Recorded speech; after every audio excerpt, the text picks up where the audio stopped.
We exist to make a difference. We believe what we do matters. Every day we're out with our customers. We're making sure the sites are set up safely. We're focusing on the safety of our people, on the customer, and on the ability for traffic to flow as efficiently through our work zones as possible.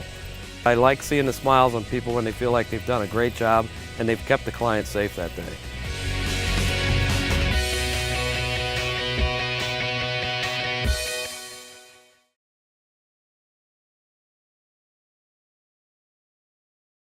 Thank you for taking the time to do this and talk a little bit about the transportation bill that the governor recently signed. I was hoping we could start with kind of the long road to get here. I know it's been a long road. Can you talk about what PennDOT did maybe in preparation for an approval of a transportation bill?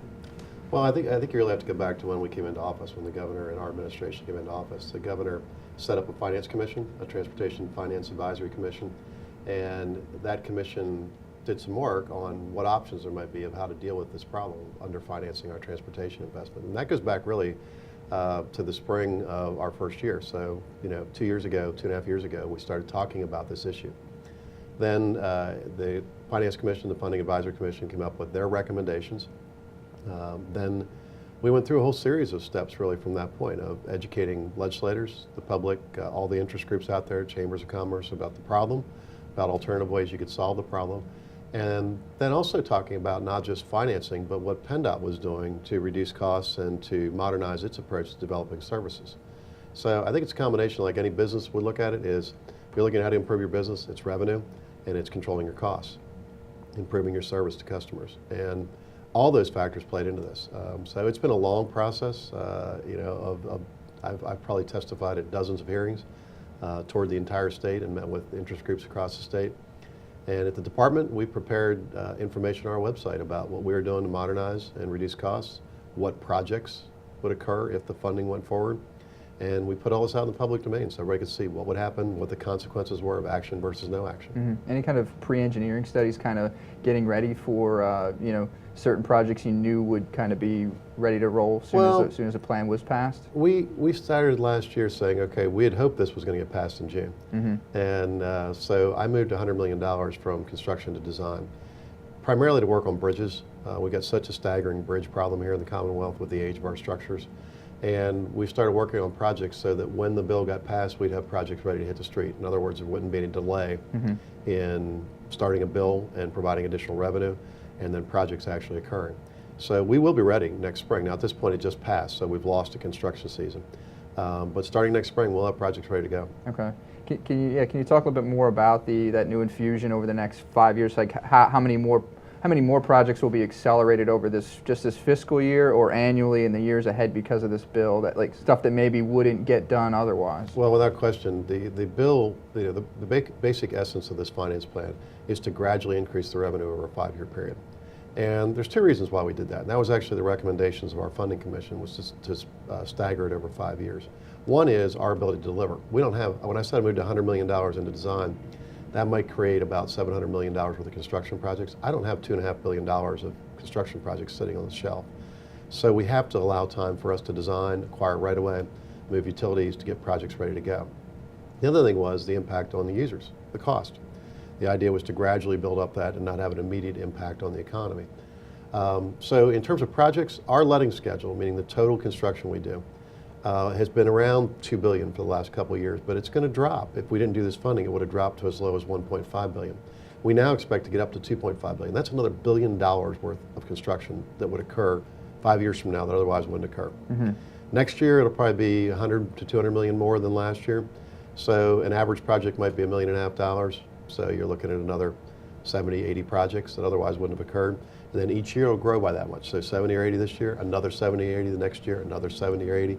So till you get 5 years out, you're talking about 400 projects that otherwise would not have occurred. And how do you prioritize those? Like which ones are going to go this year? Which ones are going to go next year? Which counties? How you spread it out evenly so people don't feel slighted? Like, hey, you're focusing all on the western part of the state, or Philly, or the central part of the state. How do you go about doing that? Well, the same way we do now with the dollars we have now. The money we get today from the Federal Highway Administration and our own state transportation dollars are allocated by region.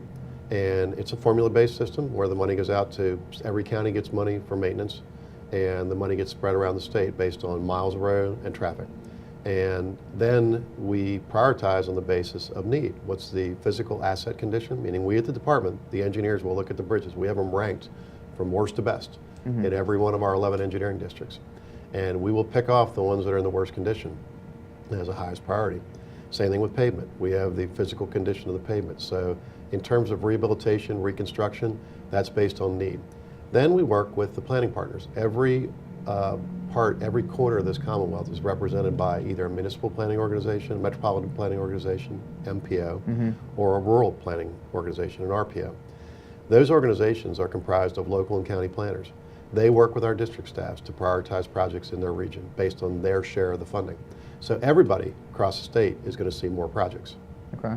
There was a lot of concern when this bill was going through passage and about large and immediate gas hikes on motorists, and obviously that's not exactly true. Can you talk a little bit more about the changes in the oil company franchise tax, how those increases will be phased in, and then what happens to that 12-cent liquid fuels tax? Yeah, right now, just let me start with the way we are set up today. Right now, there's two components of what the state fuel tax is. There's a flat tax at the pump, or retail tax, meaning if you're a retailer, for all of us who go around and pump gas, right there at the pump, there's 12 cents that was added at the pump.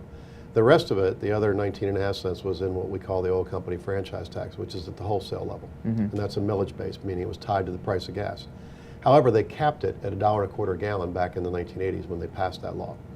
It was intended to be inflationary back, and $1.25 wholesale probably equates to a little over $2 retail price at the pump. In 1985, that probably seemed like something would never be achieved. $2.10 a gallon. Obviously, we've far surpassed that. So the idea was to eliminate the 12 cents at the pump right away, because we know that absolutely gets passed on to the consumer. And instead roll it all into the oil company franchise tax, which is at the wholesale level, and which we actually have no idea how much that gets passed on to the consumer. You're hearing varying reports from the wholesalers. Some are saying it's all passed on, some are saying it's market driven. Well, we really don't know. The point is we're eliminating the 12 cents, putting it all in the wholesale, and then gradually uncapping it over a 5-year period, every other year. So you've heard a lot of numbers thrown around. People said, oh, it's 28-cent gas tax. That's based on a hypothetical assumption of a price 5 years from now. An assumption that in 5 years, the price will be a certain price and it would be fully passed on. Even though today, if you go East Shore to West Shore, right here in Harrisburg, same, I'm not going to name one of the retailers, same retailer, you'll see a difference of 5 or 10 cents a gallon. Why is that? What are they passing on? How are they pricing it? How much are we paying for a cup of coffee or a bottle of water that's supplementing what we're paying for gas? Retailers will give you 3 or 4 cents off if you're a frequent customer. Do we really believe that it's 3 or 4 cents off of the gallon of gas, or are you paying for it in something else in the product? Their market today is much different than it used to be. They get you into the store to buy gas, and then you buy other things at the convenience store. And in terms of the price of fuel, 70% of it is based on the price of a gallon of oil, not on any kind of tax structure. So the fluctuations you see on a daily and weekly basis are more tied to the barrel price than it is anything else. So long and short of it is, any type of increase you're going to see is going to be phased in. A third the first year, nothing the second year, another third, nothing, and a third the fifth year. So it's a very gradual increase. Worst case, if you're an average driver that drives about 12,000 miles a year, it might cost you about $2.50 a week 5 years from now. 5 years from now, if it's fully passed on. It might. I mean, yeah, that was my next question. Can you kind of how do you throw a number like that out, $2.50 a week, when you're not really sure how things might fluctuate? Well, over that's the the next worst few case. years. Okay. I mean, that's the absolute worst case, is that if it's fully passed on, and you include the marginal increases to your license and registration fees that are included in this bill, you're going to see about $2.50 a week, based on somebody that drives 12,000 miles a year and has 25 miles a gallon, which is a pretty typical car at this point. And frankly, the way fuel efficiency is going, both in terms of the manufacturing and the federal mandates, it's likely 5 years from now, whatever you're driving, if you buy another vehicle the same type, it'll get higher mileage, which means you're going to consume less gas. Okay. Are there other misconceptions or maybe some false statements that have been put out just regarding those aspects, the tax and the immediate impact, or how it's going to be viewed a few years from now, that you want to kind of clear up? Well, I think we covered. I mean, there's people saying this is a 28-cent gas tax as though it's going to happen, tomorrow. Yeah. Worst case, again, if that, and even that number is based on someone's projection 5 years from now based on the price of gas. As I explained, the oil company franchise tax is a millage rate, meaning a percentage of the price of gas. If you could predict the price of gas 5 years from now, I'd like you to be my financial advisor. Yeah. But people are putting that out there, I think, to somehow shock people that, oh gee, you're going to pay this much more at the pump. But again, if you relate it to a weekly cost for the average driver, $2.50 a week, that's less than 1 gallon of gas. Now, here in Harrisburg, as an example, we're sitting here right now outside is I-83. And every day, right outside here, every single day at 3 o'clock, it's backed up because we bottlenecked from 3 lanes down to 2. Sure. As a part of this plan, we are going to widen that beltway, put an additional lane in every direction. Are you wasting a gallon of gas sitting there every day on I-83, a gallon a week? I would guarantee you are. At least a gallon. And so for less than the price of a gallon of gas, we're going to fix the problem. Okay. There's a cost to doing nothing, and there's a cost to taking action. Clearly, in this case, the cost of doing nothing is much higher than the cost of taking action. Okay. So looking at the totality of the bill that the governor signed, did you get everything you wanted in this bill? I mean, it doesn't really address all of the needs that were in there. I mean, the reported funding gap was $3.5 billion from that commission report. So you didn't really get everything, but are you happy with the bill that the governor signed? I think this is an outstanding bill. It's the first major transportation bill I've seen of this type in my career. And I've worked in this field for 30 years, and I've served on finance commissions in other states.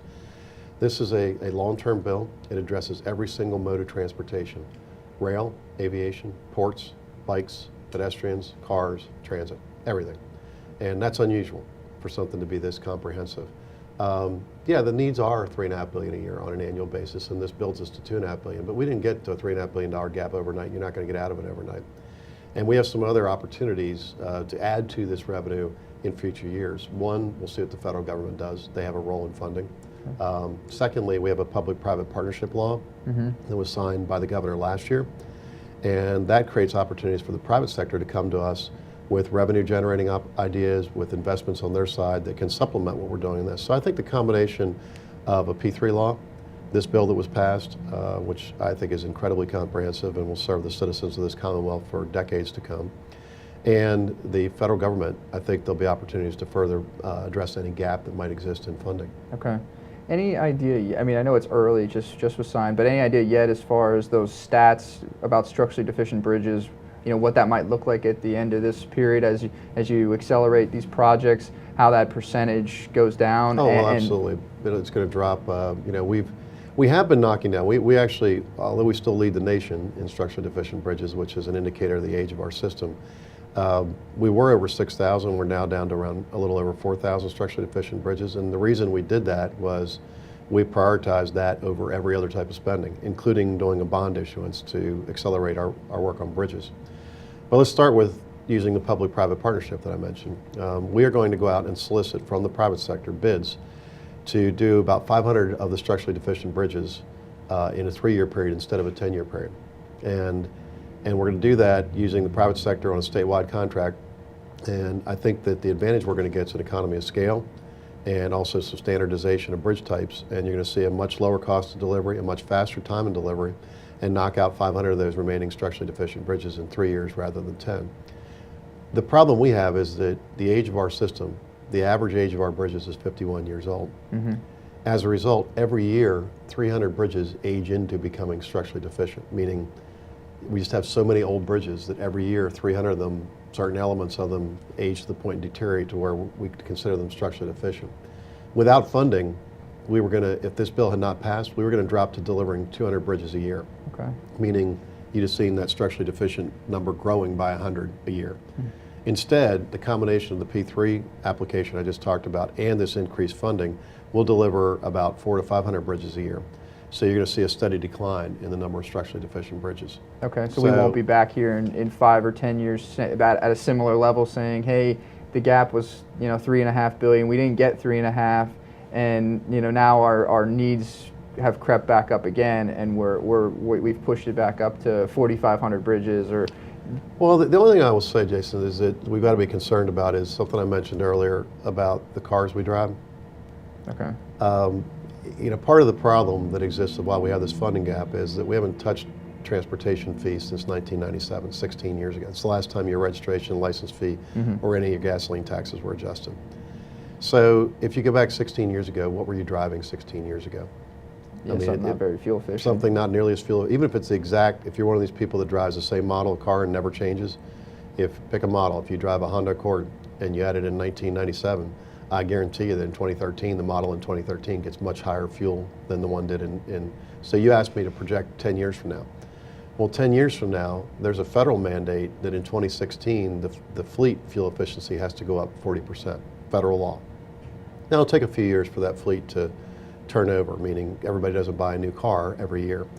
But 10 years from now, without question, people will be driving fuel-efficient vehicles that are probably 40% more efficient than they are today, just because of the federal law. So even if the same mileage is being driven in the state, and people will be consuming 40% less gasoline. So to some extent, I think the federal government and state government is going to have to reconcile itself to the fact that the way we currently charge you to use this system is we charge you for access to the system, registration and license fee. So it's sort of like your water bill at home, a flat part just to be connected, and then a consumption charge. Our consumption charge or usage charge is gasoline. If we're going to, as a nation, have a policy that says we're going to consume less gasoline, that's sort of the exact opposite of this revenue plan, saying we're going to charge you for your use based on gasoline. We're going to have to transition to a mileage-based fee.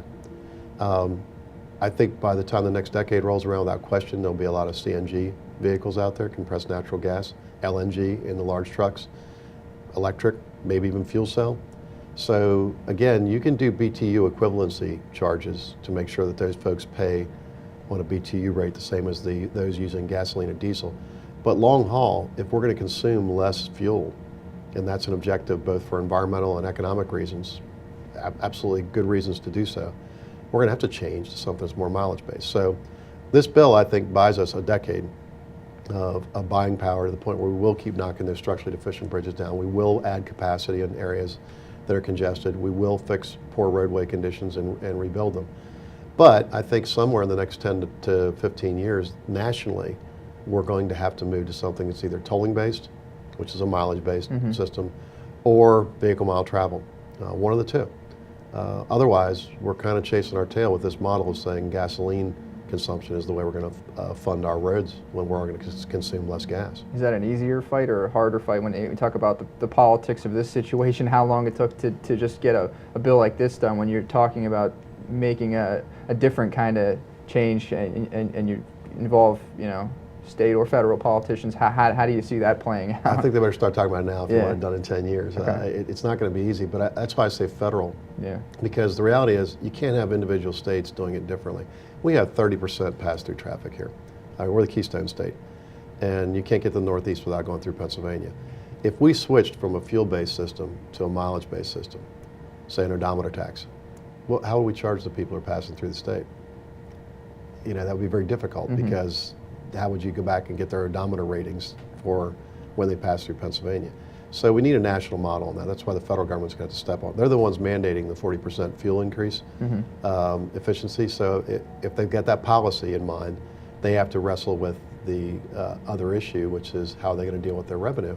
One I've heard it described as policy schizophrenia, right? On one policy we're going to do this, and then on the other one we're going to do this, and they don't necessarily match up. So I think there's going to need to be federal leadership on that, so there's a consistency from one state to the other. You're absolutely right, it's not going to happen easily, it's not going to happen overnight. It's being discussed now. It's something that I think is going to take a lot of dialogue. And maybe it's something of the tune of, okay, when we go to tolling all the interstate roadways, we give up the 18-cent federal gas tax in exchange. So you tell people, okay, we're cutting your costs this way, we're charging you a different way. Okay.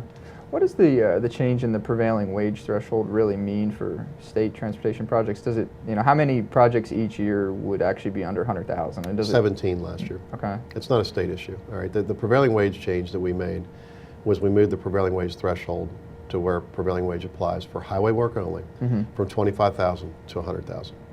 The reality is at PennDOT we had 17 projects out of thousands that were under $100,000. So it's not a state issue. What it is an issue for is rural Pennsylvania, local government. Because in the municipal world, 60% of the work was under $100,000 last year in total. And the other 40% of local government work went up as high as cumulative maybe $500,000. But individually, there's certainly, I would say 70, 80% of local projects are under $100,000. Okay. So for local government, in particular into the more rural parts, not so much Philadelphia and Pittsburgh, but the rural parts of the state, They have a lot of projects. The majority of their projects are going to be under 100,000, over 25, but under 100.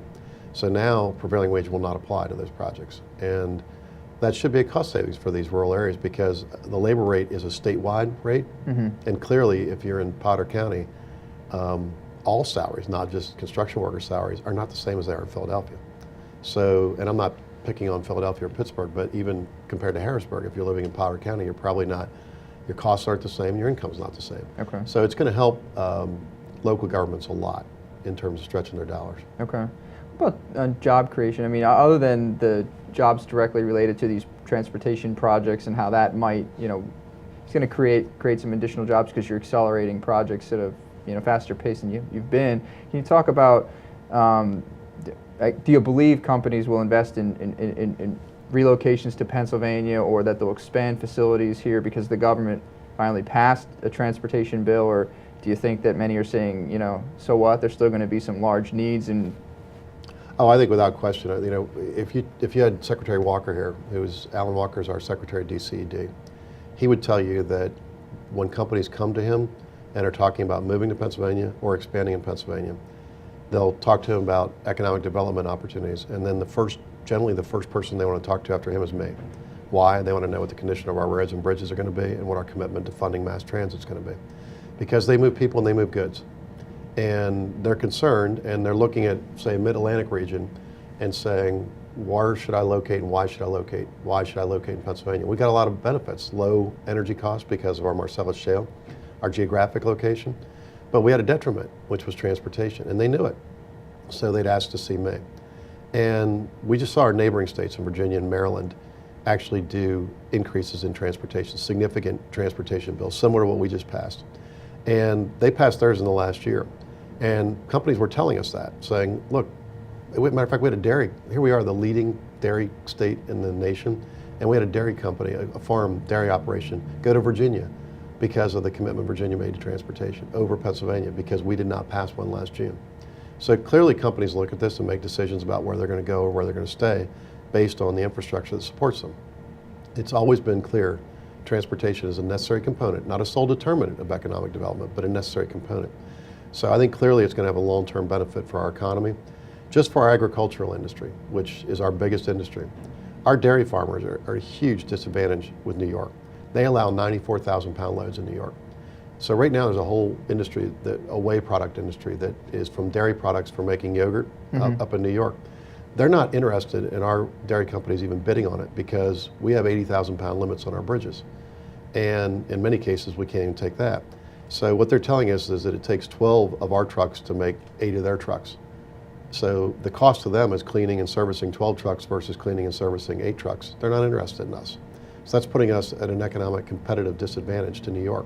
Okay. So we're working with Secretary Gregg to actually identify agri-access networks to raise those bridge limits so we can be competitive. What about other manufacturing, other companies that, you know, outside of ag, outside of dairy, you know, obviously Marcellus is a big deal. A lot of companies making things specifically for that industry. What are their what have their concerns been regarding the bridge and pavement? Bridge and pavement. I mean, for those companies, it's about the cost of going around weight-restricted bridges, and that's what I talked about earlier. The cost of doing nothing. Even if you said, I don't drive, I don't care about the congestion on 83, I don't drive, you buy products from the store. How do the products get to the store? By truck.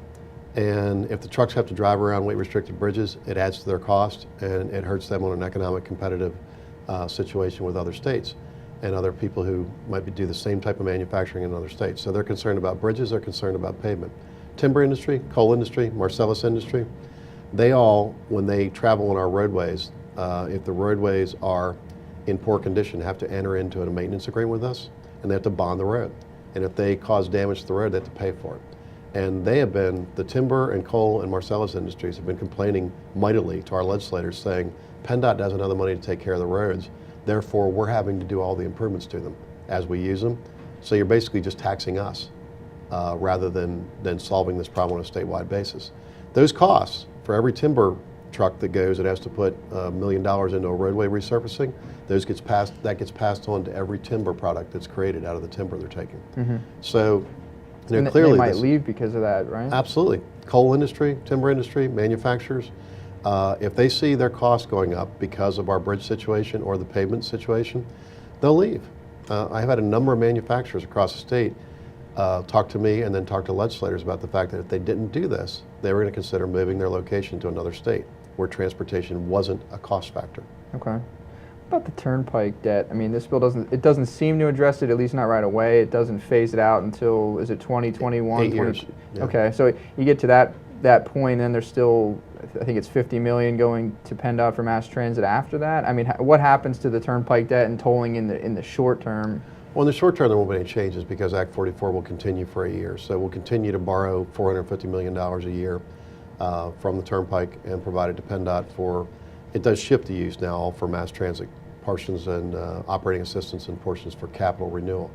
And then in year 8, that ends, period. It ends, it gets replaced with a sales tax, portion of the sales tax on cars and trucks. Okay. From that point going forward, they put $50 million in cash, meaning not debt. So not borrowing any money. So that'll reduce the debt. So after year 8, you'll start to see a gradual reduction in tolls because the tolls will not be supporting that debt service. You know, $450 million, you can use roughly a 12-to-1 ratio for debts, about $35 million it costs each year, and then the next year it's 70, then 105, and 100, you know, so it just keeps cumulatively adding up. And we'll stop doing that in 8 years from now. So for the Turnpike toll users, there'll still be a lot of debt to pay off, but you'll start to see a gradual decline in the rate of increase on the tolls. And that money instead will go back to just taking care of the Turnpike. So you'll see that debt go down at that point once you get to, it'll start to once be you reduced, get about right. 10 years out, you'll start to see some of that phase out. You'll start to see a reduction. Right now, on average, if we do a 5% toll increase on the Turnpike each year, about 3% of it is to go for Act 44. And so what'll happen is after 8 years from now, you won't be incurring that additional $35 million of debt. So you'll start to see a reduction of the need of increasing tolls. So if all things being equal, instead of a 5%, you might see a 4%. And then eventually 3, 2, you know, it'll go down to just what the Turnpike needs to operate and maintain the Turnpike. Okay. It'll take some years. It won't be instantaneous because there's an accumulation of debt as a result of Act 44 that needs to be paid off. Okay. There also seems to be some concern about a few provisions regarding portion of the funds going to the Commonwealth Financing Authority and the influence that legislative leaders have over decisions there.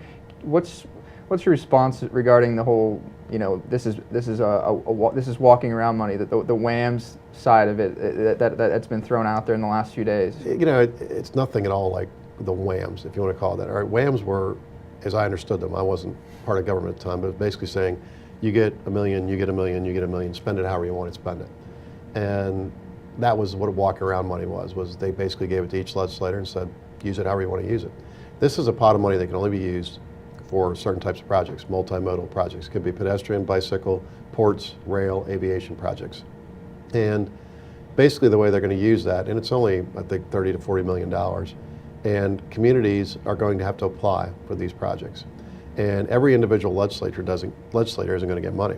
That's what the walk-around money was. So it's nothing at all like a WAM. All right? Yeah. This instead is the Commonwealth Finance Agency, which already exists, is being used to look at and review these projects and say, what else is the community trying to accomplish?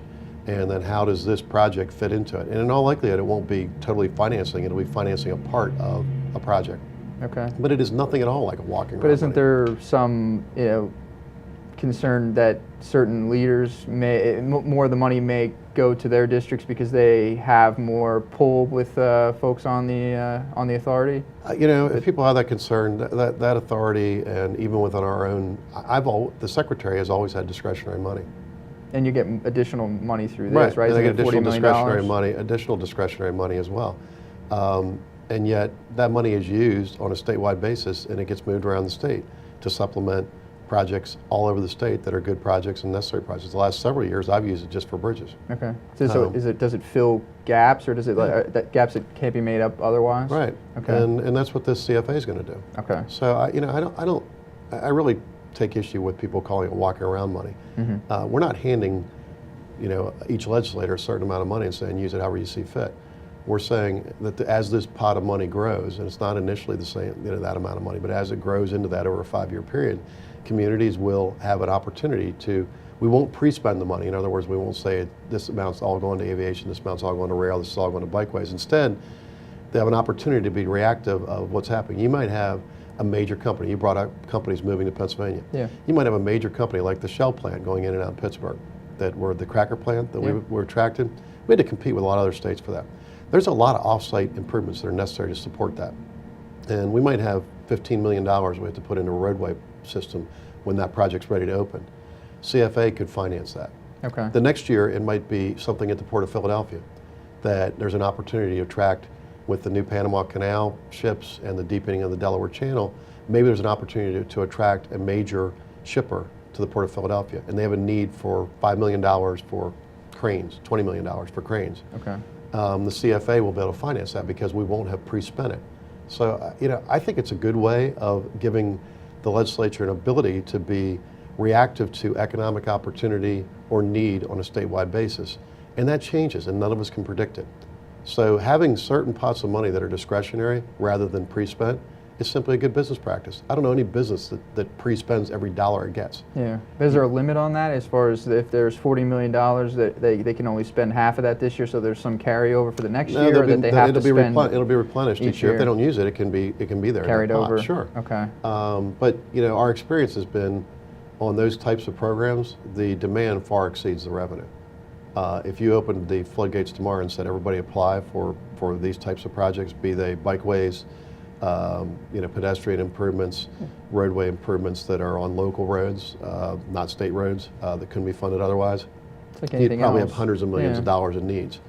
So the CFA will prioritize those on the basis of economic opportunity, on the basis of need, and trying to supplement other funding that we have and other sources of both private and public funding. So similar to a lot of DCD programs or any of the other any other agencies that have programs this competitive process, there's always more need, like Main Street or Elm Street. There's always more communities that want that money, and you can only give out so much in a year. So when this we is have comparable. projects like that, when we have opportunities with, we call it PCTI, the transportation improvements that we fund with the automated red light camera money, the demand far exceeds what we can fund. I mean, we get 10 times the request for what we can fund. And I think that's going to be the case with this.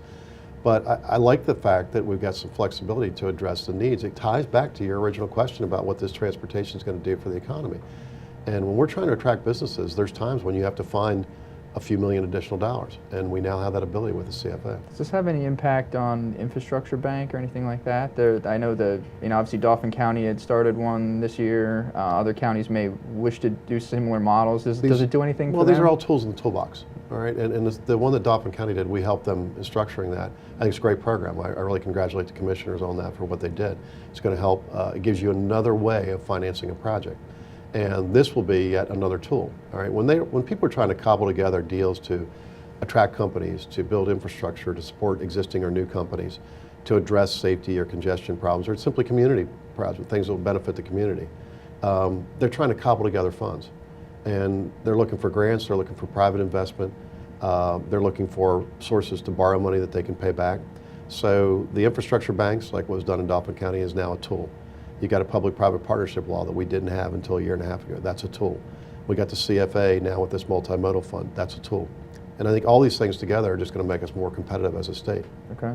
Are there other aspects of the funding package that maybe have been overlooked, other things we haven't touched on that you feel folks have neglected to talk about and will actually pay dividends in the years to come? Well, actually part of what you just talked about, the portion of what's going to CFA is really a bigger part of what's called a multimodal fund. I think that is a hugely significant thing for the Commonwealth of Pennsylvania, and I'll tell you why. Every business that I know of out there looks at multi-year planning when they're doing infrastructure investment. For rail companies, aviations, ports, bicycle paths, pedestrian facilities, all these sort of non-traditional modes of moving transportation, and I'm not saying aviation and rail's non-traditional, but I mean it's not funded the way we're funded highways. PennDOT, we're able to do 12-year programs, meaning we'll look at a project and say, okay, the 83 project is going to occur in 6 years. That's when it's going to get built. And there's a certainty to that, meaning we know the money today, but we're going to start developing it knowing we have the money in 6 years. We can't do that in rail, aviation, ports. It's an annual appropriations, and you have to see what the general fund is like, how much money is going to get allocated, if anything is going to get allocated. Then we get these grants, and we get applications, and the applications far exceed the amount of money. So we do a competitive evaluation, we select those, and we tell you, okay, you're getting your grant this year, or you're not. And if you don't get it, all you got to do is your only option is to wait and see if there is money next year and you can apply again. Now we have the ability to do multi-year planning in rail, aviation, ports, pedestrian facilities. That's what the multimodal fund was created. We took a portion of it and dedicated it at each mode so that we could do that kind of multi-year investment planning, partnering with the private sector, partnering with other modes of investment. And we took a part and made it discretionary, some of which is at the Secretary's discretion, some was CFA. Okay. And the whole point of that is to both give a pre-spend amount that we can dedicate to each mode, so we can do multi-year planning, and then keep some in reserve for the unexpected needs that do occur every year. Okay. And it happens for the state, no different than it happens at every private citizen and every private business out there. Okay. Last thing, I mean, how, in summary, how will we look back on this, you know, at the end of this, 5 years from now, we're going to say this bill passed here, you know, at the end of 2013, all this funding, you know, came in, projects got underway because of it, or at least quicker than they would have otherwise. How will we look back 2017, 2018, and we say, sit here and evaluate I think this is it? a landscape changer for the Commonwealth of Pennsylvania. It's going to improve safety. It's going to improve congestion. It's going to improve our economic competitiveness. It's going to create jobs. And when you can put all those things together and say you've done all that and shown the private community out there that looks at investing, I mean, our economy here is driven on jobs. It's no secret. You hear every elected official talk about job creation. Why? 2/3 of the general fund revenue comes from personal income tax and sales tax. So the objective of every state is to create opportunities for citizens. And I think with this bill, what we've done is created opportunities. Why? Companies are now going to look at Pennsylvania as saying they've made a commitment to investing in infrastructure. They've made a commitment to investing in all modes, improving public safety, improving access, improving our ability to move people and goods. And as a result, there'll be more jobs here, more companies staying here, more companies locating here. That's good for all of us. It's good for our kids. I've often said I was fortunate enough to graduate high school, Pennsylvania, graduate college from Penn State, and spend my entire career as an engineer. I didn't have to move because there were opportunities here for me. Too often we talk about a brain drain of kids leaving because they're not opportunities. This bill is going to be a significant component of creating opportunities for kids who want to stay in Pennsylvania and others who might want to move here. And I think that's going to be recognized 5 years from now as an incredibly important piece of legislation. Okay, thanks for taking the time. Sure. Appreciate it. Thanks for having me.